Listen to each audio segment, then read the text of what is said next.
The automakers have just dodged an enormous bullet in regards to tariffs, and we're going to get into that today. We'll also talk about some recent developments with Canada and how vehicles made in America, they're getting less and less shipped up north of the border. Mazda, Subaru, we'll talk, and even Hyundai, we'll talk about how that is, the tariffs are changing the relationship with Canada and the United States.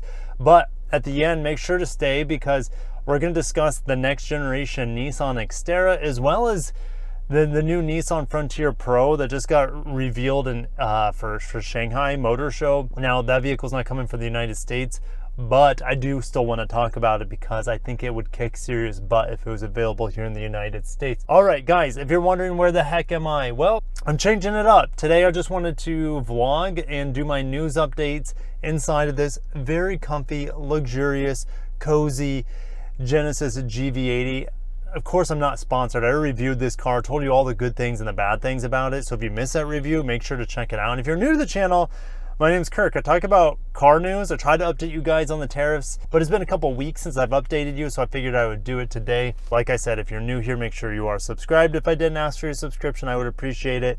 You guys rock. So let's start with the first big article.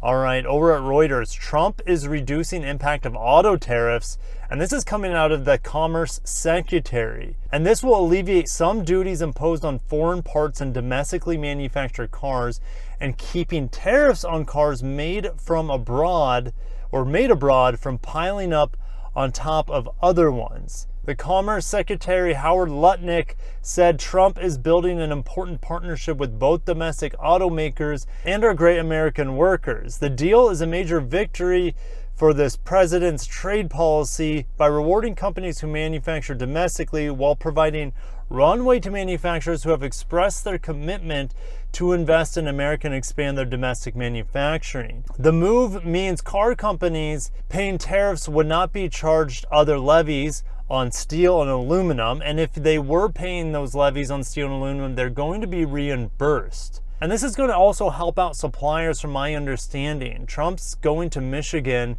I believe this week, I believe in just a couple days from now, to visit the Detroit 3. I mean, it's not just Ford, Stellantis. I mean, Dodge is just a shadow of itself with it being headquartered in Netherlands or wherever they're at right now, Stellantis. But Ford, General Motors is there, Honda, Toyota, so many other companies also have big research and development facilities up in Michigan as well. So this is huge, and there's also more than 1,000 auto suppliers in Michigan. So from the sounds of this, the auto suppliers are going to be not tariffed nearly as aggressively as we thought, all right? And this is huge because if an auto supplier is on the verge of, or just have really small profit margins, then all of a sudden they're hit with 25% tariffs, then they're essentially going to go bankrupt within a moment's notice. And if they go bankrupt, and even if it's just like a $5 part in a car, but the car can't run without every single part working properly, then you're not going to be able to produce cars. So if you have a production snag because of a lack of parts, no cars are going to be made. No cars are going to be made. The ones that are being made, they're going to cost a lot more due to supply and demand. And dealers aren't going to make, in theory, as much money, I mean, I know you guys don't, most of you don't have a soft spot for dealers anyways. So anyways, if parts become expensive, everything gets vastly more expensive. And we hope, it sounds like there's going to be a reprieve when it comes to tariffing auto parts. We need to move on to the next article. Trump is touting U.S. investments from NVIDIA, Johnson & Johnson, Hyundai, and Toyota. Now, we don't know, we do know what Hyundai's investments he's been touting, the $21 billion investment to produce more vehicles stateside, to produce a steel mill in Louisiana. We don't know what the Toyota investments are quite yet, all right? We might know on Wednesday when these companies are going to the White House. So maybe we'll learn more about this Toyota investment and other automobile investments. But we need to move on. Mazda and Toyota manufacturing plant in Alabama where they make the CX-50. Here's what they have to say. They'll continue to build the CX-50 for the North American market with no changes to production volume. But the CX-50 production for Canada is being suspended starting May 12th. Oh, parking brake automatically engaged. This car does that, I think, after like 10 minutes of idling. It's, you know, it's just one of its quirks. Since Canada is no longer getting the CX-50, more CX-50s made in Alabama will be supplied to the United States. That's quite strange. Well, I understand why they are doing it, because of the 25% import tariff. I believe that's what it is from the US to Canada. So that is interesting. We'll see what happens on Mazda going to Canada. So what does that mean? Well, this next article from National Review talks about how the percentage of the American-made manufactured cars going into Canada is going to drop off a cliff, the percentages. So they're going to have to source them from other markets. So for example, Hyundai is going to be sourcing its Mexican-made Tucson models from Mexico and less from the United States. And a huge portion of the US-made Subarus in Indiana, they're not going to go to Canada anymore, at least a large percentage of them. They're mainly going to come from the Japanese supply. So it's just, you know, hello, 20 to 30 minutes. Okay, I'll be back home by then.